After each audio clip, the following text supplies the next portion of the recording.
ಸ್ಥಾಯಿ ವಿದ್ಯುತ್ ಅಂದ್ರೆ ಏನು ಅಂತ ತಿಳ್ಕೊಳ್ಳೋಣ. ಸ್ಥಾಯಿ ವಿದ್ಯುತ್ ಅಂದ್ರೆ ಯಾವುದೇ ವಸ್ತುವಿನ ಮೂಲಕ ಒಂದರ ವಿದ್ಯುತ್ ಕಣಗಳು ಇನ್ನೊಂದಕ್ಕೆ ಸರಬರಾಜಾಯಿತು ಅಂದ್ರೆ ಅವಾಗ ಉತ್ಪತ್ತಿಯಾಗುವ ವಿದ್ಯುತ್ಗೆ ನಾವು ಸ್ಥಾಯಿ ವಿದ್ಯುತ್ ಅಂತ ಕರಿತೀವಿ.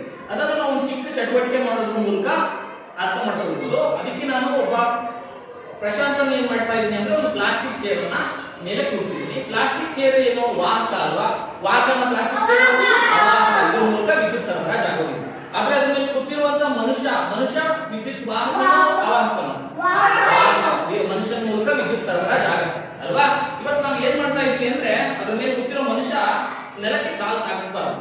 ಕಾಲು ತಾಗಿಸದೆ ಈ ರೀತಿ ಕೈ ಕಾಲನ್ನ ಮೇಲೆ ತಿಳ್ಕೊಂಡಿದ್ದಾದ್ರೆ ಹಾಗೂ ಅವನು ಹಿಂಗ್ ಕೂತಿರುವಂತ ಚೇರ್ನ ಹಿಂದೆ ಈ ರೀತಿ ಉಲನ್ ಬಟ್ಟೆ ಅಥವಾ ಯಾವ್ದಾದ್ರು ಪಾಲಿಸ್ಟರ್ ಬಟ್ಟೆಯಿಂದ ನಾವು ಈ ರೀತಿ ಹಿಂಗ್ ಹೊಡೆದಾಗ ಏನಾಗುತ್ತೆ ಅಂದ್ರೆ ಈ ಬಟ್ಟೆಯಲ್ಲಿರುವಂತಹ ವಿದ್ಯುತ್ ಕಣಗಳು ಚೇರ್ನ ಮೇಲ್ಗಡೆ ಸರಬರಾಜು ಆಗುತ್ತೆ.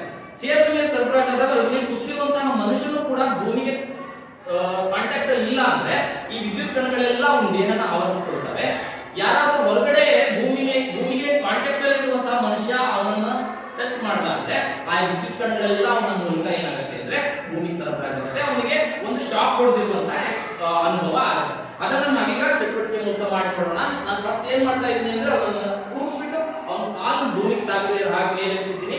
ಹಾಗೂ ಒಂದು ಬಟ್ಟೆನ ನಾನು ಏನ್ ಮಾಡ್ತಾ ಇದ್ದೀನಿ ಅಂದ್ರೆ ಈ ರೀತಿ ಪಾಲಿಸ್ಟರ್ ಬಟ್ಟೆ ಅಥವಾ ಉಲನ್ ಬಟ್ಟೆಯಿಂದ ನಾನು ಜೋರಾಗಿ ಬಡಿತಾ ಇದ್ದೀನಿ. ಈ ಬಡಿತಾ ಇರೋದ್ರಿಂದ ಏನಾಗುತ್ತೆ ವಿದ್ಯುತ್ ಕಣಗಳು ಇದರಿಂದ ಸರಬರಾಜು ಆಗ್ತಾ ಇದೆ.